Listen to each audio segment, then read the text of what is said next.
Yesus, Kau berarti bagiku. Oh Yesus,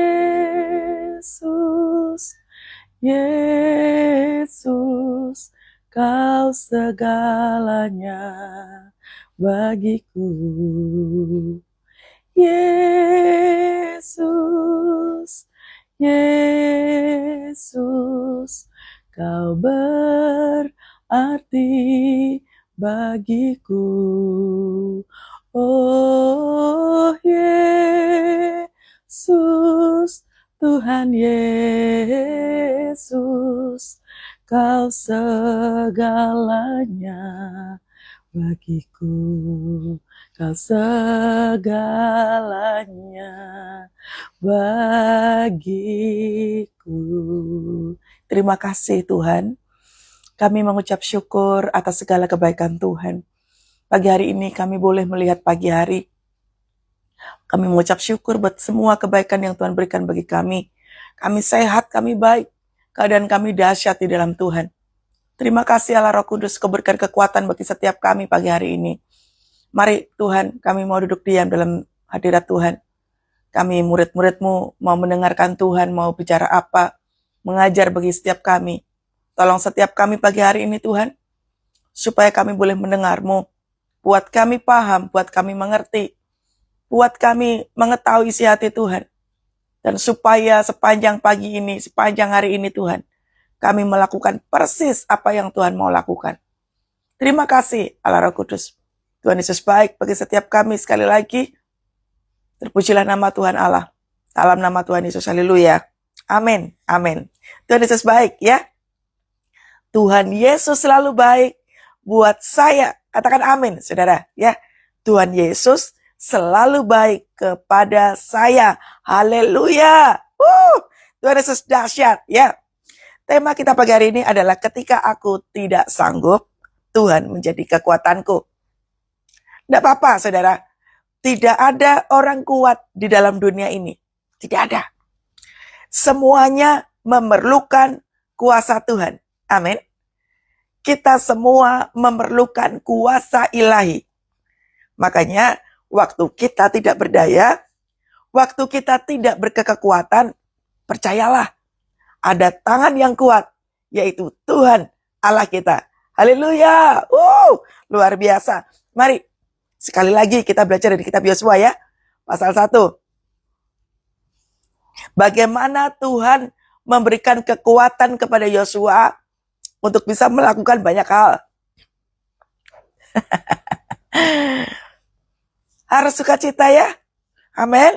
Yuk, baca sama-sama Yosua pasal 1 ayatnya yang kedua. Hambaku Musa telah mati, sebab itu bersiaplah sekarang, seberangilah sungai Yordan ini, engkau dan seluruh bangsa ini menuju negeri yang akan kuberikan kepada mereka, kepada orang Israel itu. Nah, Yosua itu sering mengikuti Musa kemana Musa pergi. Waktu Musa mati, Tuhan memilih Yosua untuk menggantikan Musa, membawa keluar bangsa Israel. Kira-kira, kalau kita pakai logika kita, siap tidak si Yosua ini? Gak mungkin siap. Sekalipun tiap hari ketemu sama Musa, ngerti melihat caranya Musa memimpin, tapi kalau ucuk-ucuk dikasih tugas, tanggung jawab, pasti ketakutan. Tidak berdaya. Nggak ngerti caranya seperti apa. Nah, Tuhan perintahkan kepada Musa. Tuhan itu kalau percaya kepada kita, langsung dikasih tanggung jawab. Makanya berbahaya, saudara. Kalau Tuhan sampai tidak percaya sama kita akan dibiarin aja. Suka-sukanya. Mau keputusan kita apa, mau kita jatuh dalam dosa berkali-kali kayak gimana pun, selama Tuhan tidak percaya sama kita akan dibiarin. Dibiarin Tuhan itu enggak enak, saudara. Doa kayak begini enggak ada rasa, kita nyembah Tuhan enggak ada hadirat, kita mengerjakan apa aja berantakan, kita hidup jatuh dalam dosa terus, kita frustrasi terus, nah itu pertanda. Waktu kita hilang gairah, waktu kita nggak melakukan firman Tuhan, sudah, Tuhan membiarkan kita. Tapi Yosua dipilih oleh Tuhan. Tanda dipilih oleh Tuhan, itu dikasih tanggung jawab. Itu tandanya. Hambaku Musa telah mati, sebab itu bersiaplah sekarang. Jadi Yosua diminta sama Tuhan, bersiaplah sekarang. Anda mengalami kematian apa hari-hari ini? Kematian apa saja yang sedang melanda dalam hidup kita, Tuhan katakan pagi hari ini, bersiaplah. Jangan main-main.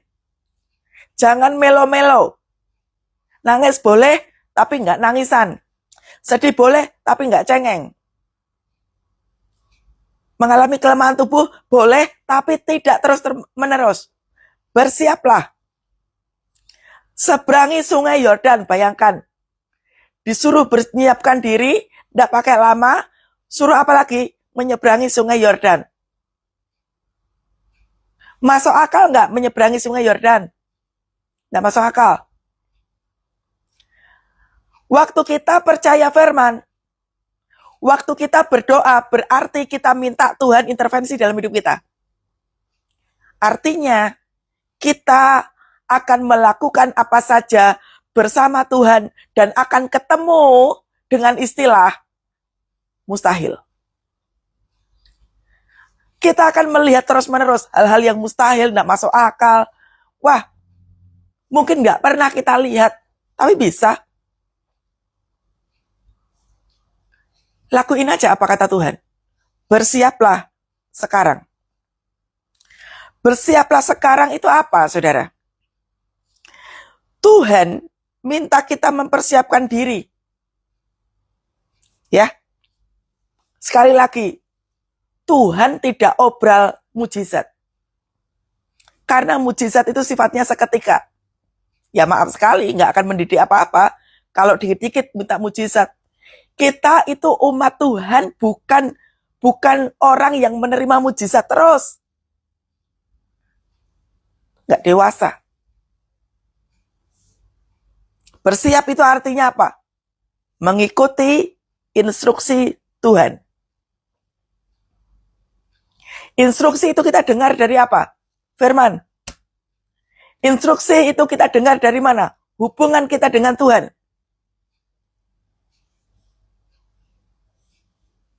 Makanya kalau saat teduh, bukan kita yang banyak ngomong. Banyak orang salah melakukan saat teduh. Saat teduh itu bukan kita banyak ngomong, namanya aja teduh. Tenang. Gak berisik telinga kita. Saat teduh itu saatnya kita diam. Lalu, telinga kita yang aktif. Mendengar suara Tuhan. Itu benar saat teduhnya kayak gitu. Jadi cepat koreksi. Kalau Anda saat teduhnya banyak ngomong, Tuhan utangku banyak, Tuhan anakku nakal, Tuhan suamiku selingkuh, Tuhan itu bukan saat teduh. Itu curhat. Itu tidak mendewasakan sama sekali. Berdoa seperti ini boleh, tetapi saat teduh bukan yang kayak begini. Saat teduh itu adalah telinganya aktif, bukan mulutnya yang aktif. Mengikuti instruksi Tuhan. Di masa-masa yang sekarang ini, kita harus mengikuti instruksi Tuhan. Jangan pakai logika kita. Stres nanti. Waktu kita mengalami ada kematian perekonomian, kematian keluarga, kematian roh, kematian apa saja yang sedang melanda hidup kita, waktunya bersiap diri, waktunya mengikuti instruksi Tuhan. Mempersiapkan diri itu seperti apa? Sehatkan tubuh, jiwa, dan roh. Menyehatkan tubuh itu tugas kita. Menyehatkan jiwa itu tugas kita. Bagaimana caranya jiwanya supaya sehat? Sedih secukupnya. melo secukupnya, nangis secukupnya. Ayo, persiapkan diri. Karena Tuhan akan membawa kita untuk menyeberang sungai. Sekali lagi, kalau sudah berdoa, berarti minta Tuhan intervensi dalam hidup kita. Kalau minta Tuhan intervensi dalam hidup kita, berarti siap-siap melakukan sesuatu hal yang mustahil. Makanya perlu instruksi Tuhan, perlu tubuh, jiwa, dan roh yang sehat. Bersiap diri itu artinya apa? Suka atau enggak, siap aja dulu. Ya, siap aja dulu. Nah, menyeberangi sungai Yordan. Masuk akal tidak? Nah, masuk akal udah pasti.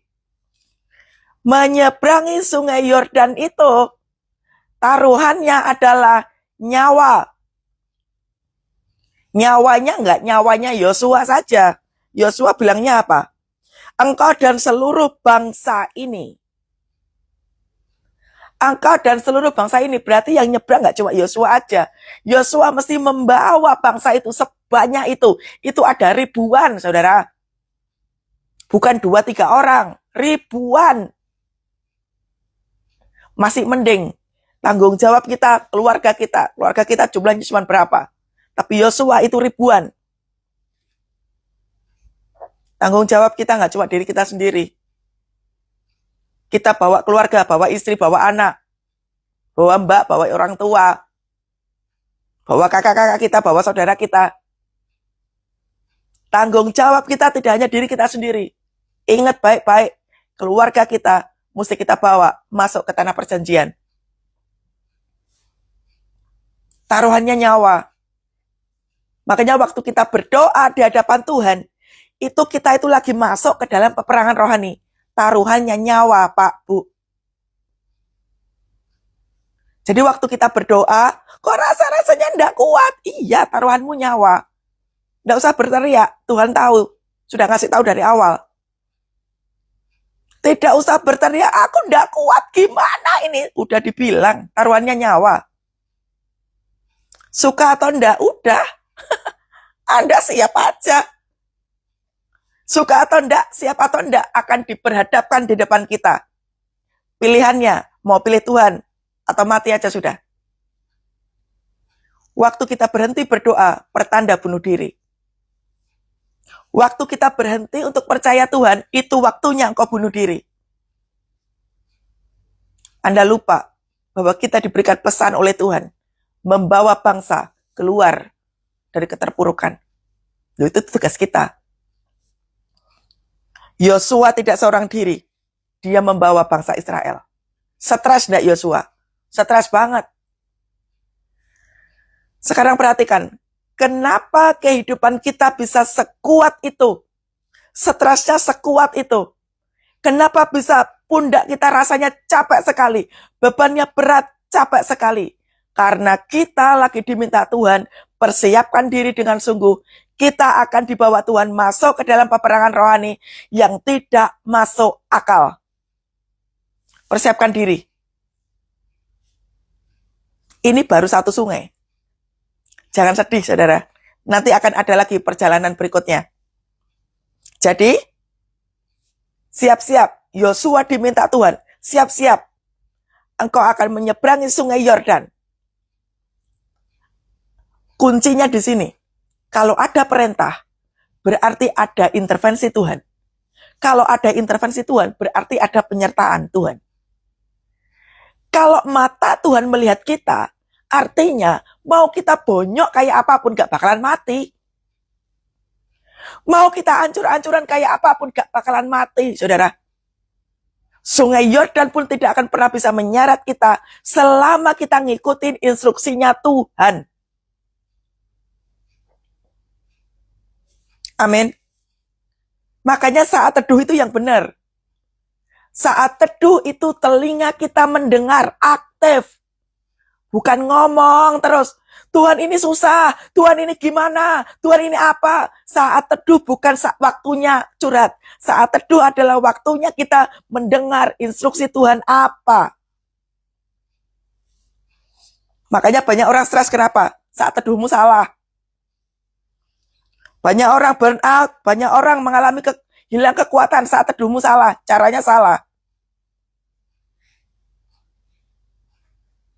Karena ngomong terus. Saat teduh yang benar itu adalah mingkem, mendengarkan. Oke? Baru baru satu sungai. Jangan sedih. Tapi jangan buru-buru bilang amin. Lihat. Engkau dan seluruh bangsa ini menuju negeri yang akan kuberikan kepada mereka, kepada orang Israel ini. Banyak orang. Kalau baca ini langsung, yes, amin Tuhan. Karena apa? Yang didengar cuma yang di belakangnya aja. Tuhan akan berikan saya kekayaan. Tuhan akan pulihkan saya. Tuhan akan sembuhkan saya. Yes Tuhan, yes Tuhan. Yes, yes, yes, yes. Nyebrangin sungai dulu. Taruhannya nyawa dulu, ayo berikan nyawanya dulu. Yes, yes, yes, yes. Minta berkat sana sini. Taruhanmu nyawa. Kalau Tuhan sudah berperkara dalam hidup kita, mau bonyoknya kayak apapun, lanjut terus. Amin. Itu baru satu sungai, ya. Ayat yang ketiga, perhatikan. Pelan-pelan saja. Kalau mendengarkan instruksi Tuhan itu, keren kok Tuhan itu. Ya, ayat yang ketiga. Setiap tempat yang akan diinjak oleh telapak kakimu, ku berikan kepada kamu, seperti yang telah kujanjikan kepada Musa. Ayat firman Tuhan ini, saudara, selalu saya ucapkan dimanapun saya menginjakkan kaki. Apalagi di tempat-tempat yang baru. Jadi kunci kemenangan waktu kita masuk dalam peperangan, itu adalah ayat 3 ini. Setiap tanah yang kami injak, setiap tanah yang saya injak, setiap tempat yang saya injak, setiap wilayah yang saya injak, jemaatnya, penduduknya, tempatnya adalah milik kepunyaan Tuhan. Biarlah Tuhan yang berkuasa. Jadi waktu memperkatakan itu, biasanya kalau lagi doa keliling, atau saya lagi melakukan pelayanan misi, waktu saya melakukan pelayanan apa saja, mau pelayanan pelepasan, pelayanan kul, pelayanan komsel, mau pelayanan di gereja manapun saya diundang, saya selalu memperkatakan ini. Apa fungsinya? Fungsinya adalah begini. Wilayah baru yang Tuhan berikan buat kita, kita diberikan otoritas untuk menguasai wilayah itu. Makanya ayat yang ketiga ini, Yosua diberikan otoritas oleh Tuhan untuk menguasai semua wilayah yang akan dia lewati. Makanya ini profetik banget di ayat yang ketiga ini. Setiap tempat yang aku injak, ayat yang ketiga profetik, saudara. Jadi waktu kita berdoa memperkatakan kuasa Tuhan, itu melalui ini. Aku percaya di dalam nama Tuhan Yesus, setiap tanah yang aku injak ini, shalom Tuhan turun. Tiba-tiba tempat itu menjadi teduh. Tempat itu menjadi hening. Tempat itu menjadi teduh, hening, tenang, penuh dengan damai sejahtera Tuhan. Saya 2 bulan yang lalu pelayanan di Sragen. Waktu pelayanan misi itu berat sekali peperangannya. Bayangkan itu penduduk semuanya punya keris. Kejauhannya kuat sekali. Tapi waktu masuk ke situ, dengan kepala tegak, saya katakan, shalom Tuhan turun atas tempat ini. Setiap wilayah yang aku injak adalah milik kepunyaan Tuhan. Artinya apa? Setan minggir. Artinya apa? Roh-roh jahat yang ada di situ kalau saya lewati minggir. Atau setidaknya kalau engkau punya kuasa, mingkem. Kuasamu menjadi mandul selama saya ada di situ. Selama Roh Kudus ada di situ, kuasa setan mingkem, mandul. Itu artinya ayat yang ketiga ini. Bagaimana caranya? Supaya setan-setan itu tunduk sama kita. Keintiman. Makanya tadi saya bilang, saat teduh itu bukan kita ngomong terus. Saat teduh itu adalah teduh kita dengerin suara Tuhan. Itu baru saat teduh. Ya.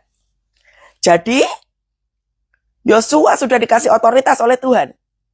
bahwa kakinya penuh dengan kuasa, tubuhnya penuh dengan kuasa, menginjakan wilayah-wilayah itu, ada kuasa ilahi menyertai Yosua. Kita tidak bisa melakukan apa saja dalam kehidupan kita tanpa urapan Tuhan, tanpa otoritas Tuhan. Nggak akan kuat. Setan akan terus-menerus meneror kita punya pikiran. Setan akan terus-menerus menawarkan kehidupan duniawi di hadapan kita. Kalau engkau enggak pakai kekuatan Allah, jatuh sudah. Kapan hari, saudara, ada salah satu anak kul saya, tiba-tiba datang kepada saya. Gak ada hujan, gak ada angin. Kondisi saya lagi gak sehat waktu itu. Dia menghubungi saya, dia bilang kayak gini, saya ndak kuat Kak Keti. Saya pengen mu'alaf aja. Apa gak seperti mendengarkan geledek itu, saudara? Jantung saya langsung berhenti. Ndak ada hujan, ndak ada angin, tiba-tiba saya ndak kuat Kak menghadapi ini. Saya mau alaf aja. Saya mau kasih tahu, ikut Tuhan itu, kalau engkau nggak berpegang penuh kepada Tuhan, percayalah, matamu akan melihat kesukaran demi kesukaran terus-menerus. Itulah pentingnya instruksi. Kalau jadi Kristen yang benar, jangan merasa sok kuat. Anda mungkin yang ikut live ini berapa orang nih? 106 orang. Anda nggak usah merasa sok kuat. Iblis bisa menyeret Anda untuk membawa Anda kepada seperti yang anakku saya ini. Saya nyerah aja. Makanya jangan sok kuat. Kalau sudah seperti itu, kalau sudah tidak kuat, kalau sudah tidak berdaya, panggil gembalanya. Tolong saya, ajak saya doa. Tolong saya sudah mulai nggak berdaya. Jangan pakai pikiran sendiri. Makanya Anda yang nggak punya komunitas, cepat cari komunitasnya. Anda butuh namanya komunitas untuk bersama-sama merangkul, saling melayani. Saya perintahkan, saya punya kul. Jam 9 pagi, doa berantai. Yang nggak mengikuti, biarkan saja. Barang siapa taat, pasti akan selamat. Jam 9 pagi, selama 7 hari, ayo kita lakukan doa berantai. Semua anggota doakan, sebutin namanya, doakan, berkati. Baru kemarin, baru hari pertama, kesaksian udah mulai muncul. Tadi jam 9 waktu doa gini. Nah kan? Bagus itu. Itu namanya saling memberkati. Enggak yang dikit-dikit, ayo Bu Pendeta, Pak Pendeta tolong doakan saya. Macam apa nih kayak begini? Saya tidak akan pernah mengajarkan anak kul saya model kayak begini. Berantai. Yosua diajarkan Tuhan begitu. Jangan sedih ya, ini tadi baru Sungai Yordan ya. Ayo kita lanjut ke ayat yang keempat. Siap-siap jantungnya deg-degan. Ayat yang keempat. Dari padang gurun dan gunung Libanon yang sebelah sana itu, sampai ke sungai besar, yakni sungai Efrat, seluruh tanah orang Het sampai ke laut besar, di sebelah matahari terbenam, semuanya itu akan menjadi daerahmu. Nah, tadi kan udah dijelasin. Ayat yang ketiga, Yosua diberikan otoritas.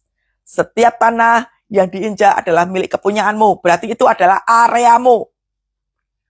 Apa saja persoalan yang kita hadapi itu areamu. Yosua dikasih tempat ini sama Tuhan. Padang gurun itu areanya Yosua. Gunung Libanon, sungai-sungai besar, ketemu orang Het, itu areanya Yosua. Mudah tidak? Tidak. Bayangkan saja. Dari sungai Yordan, memang betul, perlu kuasa untuk bisa membelah sungai itu. Gak mungkin akan berenang di sungai itu, mati semua. Tuhan itu tahu kapasitas, saudara. Gak mungkin akan membuat kita tenggelam mati sia-sia. Pakainya apa? Hikmat dan pengetahuan. Pakainya apa? Otoritas. Pakainya apa? Pengurapan. Pakainya apa? Penyertaan. Pakainya apa? Doa profetik. Itu peperangan. Makanya setiap daripada kita akan dibawa Tuhan masuk ke peperangan rohani. Dari sungai Yordan, Tuhan suruhnya kemana? Rutenya mana? Setelah dari sungai Yordan, Tuhan bawa kemana? Padang gurun. Capek tidak? Anda berdoa ya, supaya Tuhan memberkati saudara bisa pergi ke Israel. Lihatlah sungai Yordan. Itu luasnya setengah mati, saudara. Wah, itu gedenya setengah mati. Gak mungkin kita berenang. Anda mau jago berenang kayak apapun, gak mungkin bisa. Gak akan pernah ada kekuatan manusia yang bisa menyelami semua kita punya kehidupan tanpa pimpinan Tuhan. Dari sungai Yordan, Tuhan bawa kemana? Padang gurun. Capek tidak? Capek. Ngos-ngosan tidak? Ngos-ngosan. Mungkin di sungai Yordan itu kau kedinginan sekali. Mungkin di sungai Yordan itu kau udah lelah sekali. Napasmu udah mulai mandek. Tapi Tuhan terus bawa kemana? Padang gurun. Di padang gurun gak ada air. Di padang gurun makanannya sedikit. Di padang gurun panas tiba-tiba. Suhunya mulai berubah. Kondisi badanmu menyesuaikan. Kondisinya mulai tidak enak. Engkau mengalami kelemahan tubuh. Siap-siap. Dari sungai Yordan ke padang gurun. Ngap. Siap-siap jantungmu berhenti. Lelah, berasa mau mati. Dari kedinginan, dari sungai Yordan itu masuk ke padang gurun yang minim air. Sedikit makanan. Lalu dari padang gurun kemana lagi? Ke Gunung Libanon. Disuruh naik. Bayangkan saja. Apa enggak capek? Seperti itulah kehidupan kita. Dari sungai, masuk ke lembah, masuk ke padang, masuk ke gunung. Lalu kemudian masuk lagi ke sini. Ketemu sama apa? Ketemu sama apa? Seperti itulah Tuhan membawa kita. Menuju kemana, saudara? Ke tanah perjanjian. Tuhan membawa semua kita untuk masuk ke tanah perjanjian. Tapi siap-siap roller coaster. Jadi, dari sungai Yordan, masuk ke padang gurun, masuk ke sungai besar, ke Gunung Libanon, masuk ke sungai Efrat, masuk akal atau tidak? Tentu tidak. Gak bakalan kuat. Di sungai Yordan mungkin Anda sudah mati. Makanya tadi saya bilang, waktu kita berkata, Tuhan aku gak kuat sama sekali. Iya, sudah dikasih tahu dari awal, perjalanannya tidak akan masuk akal. Perjalanannya akan berat. Engkau tidak mungkin kuat. Kita perlu kuasa Tuhan. Amin. Udah dikasih tahu berkali-kali. Kenapa masih tanya-tanya terus? Udah diajarin berkali-kali doa profetik seperti apa. Nggak dipakai sih. Otoritas diberikan oleh Tuhan. Nggak dipakai. Nggak berdaya nih gimana. Keadaannya makin susah. Makanya kalau dikasih otoritas itu jangan dibiarkan saja. Anda dan saya lagi dibawa ke musim peperangan rohani. Ojo memble. Berat Bu Keti. Ini Yosua ini berat. Tuhan itu tahu. Tuhan tahu berat. Tahu.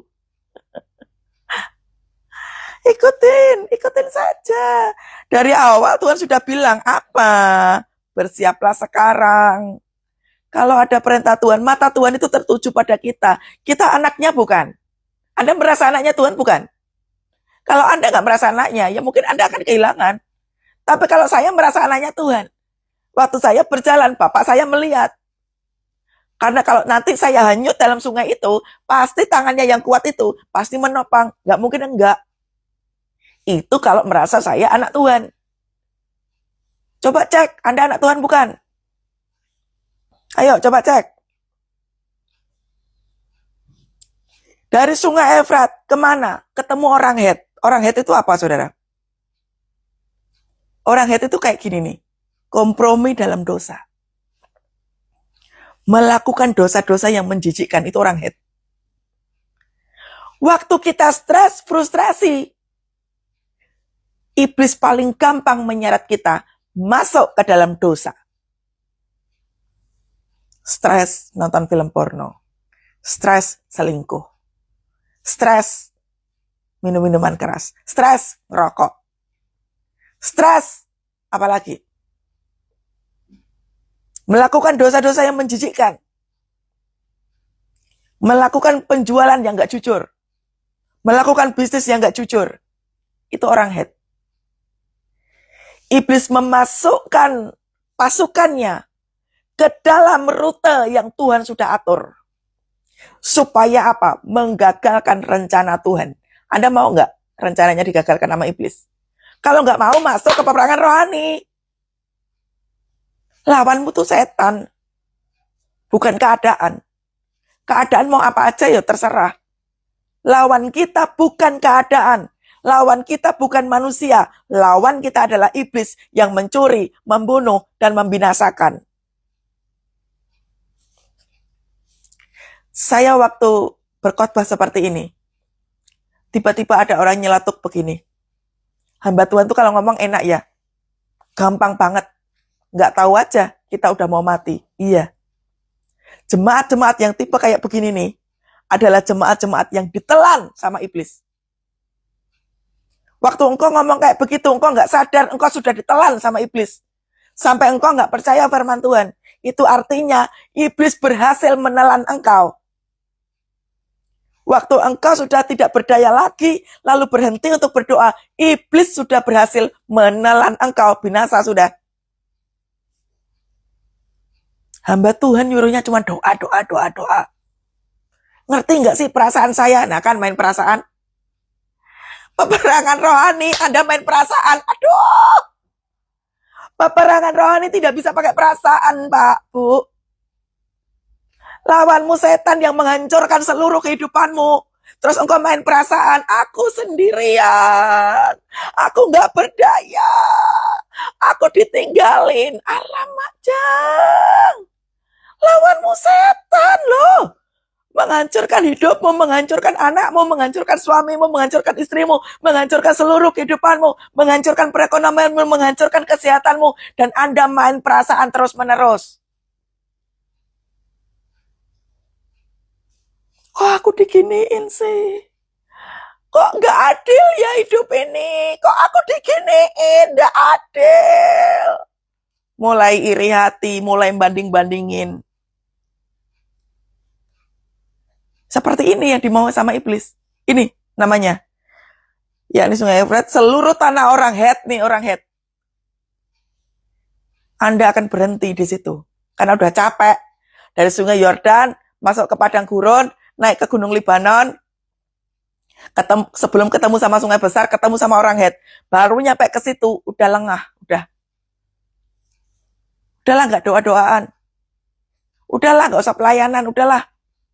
Kita lagi capek, nggak usah pelayanan, nggak usah cool, nggak usah komsel, nggak usah pelayanan, nggak usah baca firman Tuhan, udahlah sekali-kali nggak usah pelayanan. Anda menyodorkan diri kepada setan. Ini aku, kuasailah aku. Anda mau minta kekuatan sama Tuhan? Makanya jangan keseringan mendengar khotbah yang menyenangkan telinga. Saya bukan hamba Tuhan yang seperti orang-orang. Mari kita berdoa, kiranya Tuhan memulihkan keadaanmu. Tuhan pasti memulihkan. Enggak. Masuk ke peperangan. Itu namanya meninabobokan jemaat. Orang lawannya setan kok. Makanya kalau lagi dibawa ke peperangan itu, kalau disuruh doa, doailah yang kuat. Ojo cengengesan. Jangan menganggap itu enteng, menganggap itu biasa. Ngerti ya, saudara? Orang Het itu adalah orang yang kompromi dalam dosa, hidup dalam kenajisan, kotor, bobrok, itu orang head. Hati-hati. Waktu spirit itu dilepaskan sama iblis di tengah jalan, jangan sampai kita tidak bisa menguasai itu pikiran. Orang head itu tuh apa yang ada dalam pikiran sini? Nih, mulai berhenti dari semuanya itu, tidak berdaya, rasanya capek,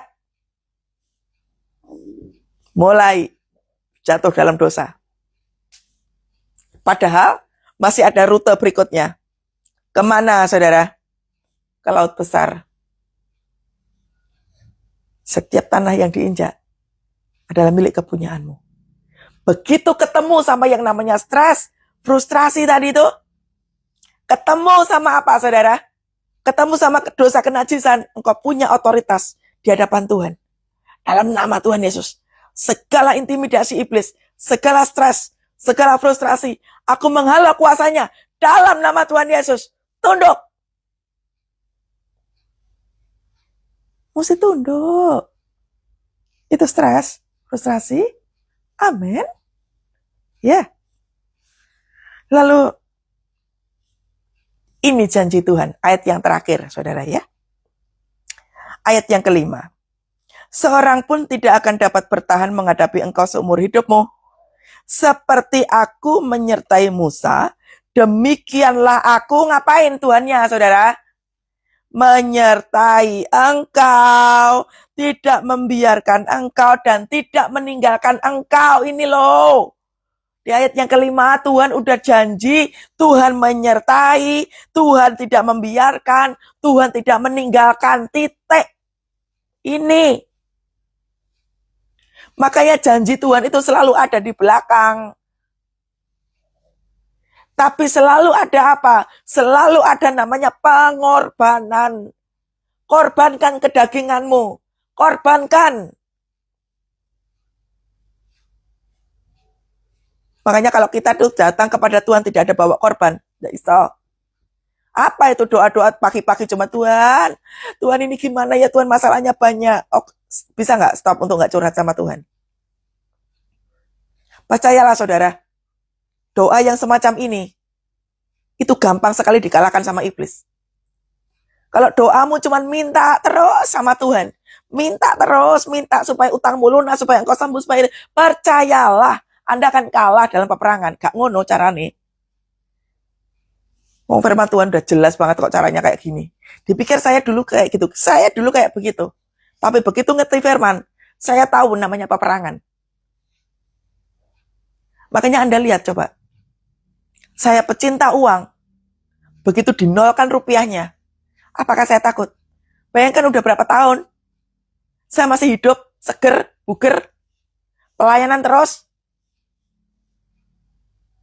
Keluarga saya baik-baik aja. Ayat yang kelima, pegang. Kalau Tuhan sudah utus, ada penyertaan.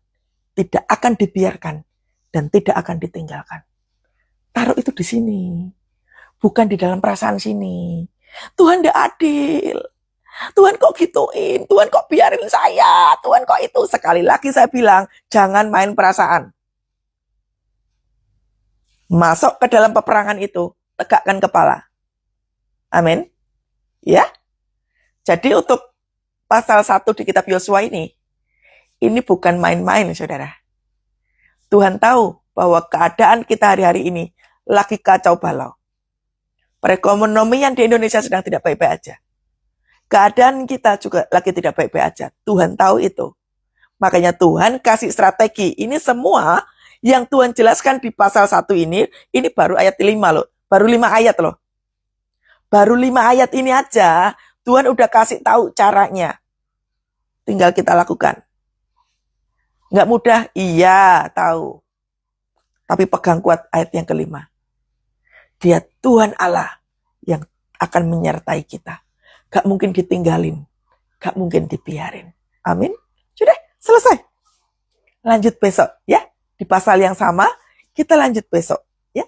Aku percaya berkat-Mu atasku melimpah. Kebajikan, kemurahan selalu mengikutiku. Ku puji, ku sembah Kau Tuhan. Amin. Aku percaya berkat-Mu atasku melimpah. Kebajikan, kemurahan selalu mengikutiku. Ku puji, ku sembah Kau Tuhan. Lagi, ayo katakan aku percaya. Aku percaya berkat-Mu atasku melimpah. Kebajikan, kemurahan selalu mengikutiku. Ku puji, ku sembah Kau Tuhan. Ayo, taruh tangan kananmu di atas kepala. Tuhan, urapi setiap kami dengan pengurapan yang baru daripada-Mu. Kami mempersiapkan diri ya Tuhan, untuk masuk ke dalam peperangan rohani. Pagi hari ini kami siapkan diri kami Tuhan. Urapan-Mu, otoritas-Mu kami terima. Di dalam nama Tuhan Yesus, kami sanggup, kami kuat, kami menang di dalam masa peperangan rohani. Kami berjalan di dalam Tuhan. Urapan kenabian, imam dan raja, turun atas setiap kami dalam nama Tuhan Yesus. Memenuhi kami. Ayo pegang kedua telinganya. Dalam nama Tuhan Yesus, kami peka mendengar suara Tuhan. Apapun yang Tuhan instruksikan, kami mendengar suara-Mu ya Tuhan. Kami melakukannya. Terima kasih Tuhan buat mata kami tajam melihat setiap instruksi dari Tuhan. Terima kasih ya Tuhan, terima kasih. Sertai kami senantiasa dalam perjalanan peperangan rohani kami ya Tuhan. Kami yakin sungguh, tahun ini adalah tahun kemenangan buat kami. Bulan Agustus 2026 adalah bulan kemenangan. Kami adalah umat pemenang. Dalam nama Tuhan Yesus, kami menang menghadapi segala cobaan kehidupan. Terima kasih Tuhan Yesus. Mari mengucap syukur di hadapan Tuhan. Terima kasih Tuhan. Terima kasih ya Allah Roh Kudus. Tuhan Kau baik bagi setiap kami. Tuhan Kau dahsyat bagi setiap kami Tuhan. Terima kasih ya Allah Roh Kudus. Terima kasih. Engkau luar biasa bagi setiap kami. Angkat tanganmu sama-sama dan terimalah berkat daripada Allah Bapa, Putra dan Roh Kudus. Menyertai kita semua mulai hari ini dan sampai selama-lamanya. Berkat Allah Bapa, Putra dan Roh Kudus. Haleluya. Amin, amin, amin, amin. Tuhan Yesus dahsyat ya. Mulai praktek ya saudara. Berani praktek di dalam Tuhan. Pasti kita akan berkemenangan. Amin. Sudah. Sampai ketemu besok pagi. Kita akan lanjutkan kitab Yosua ini ya. Kita lah umat pemenang. Kita umat pemuji. Kita anak perjanjian. Yesus telah bangkit, kalahkan maut. Bangkit dan lahir baru. Dalam kuasa darahnya, jadi ahli warisnya, anak Allah, anak Allah, anak Allah, hei anak Allah. Tuhan dahsyat ya, jadi buat pemenang, amin. Tuhan Yesus berkati, shalom semuanya, shalom, shalom, shalom.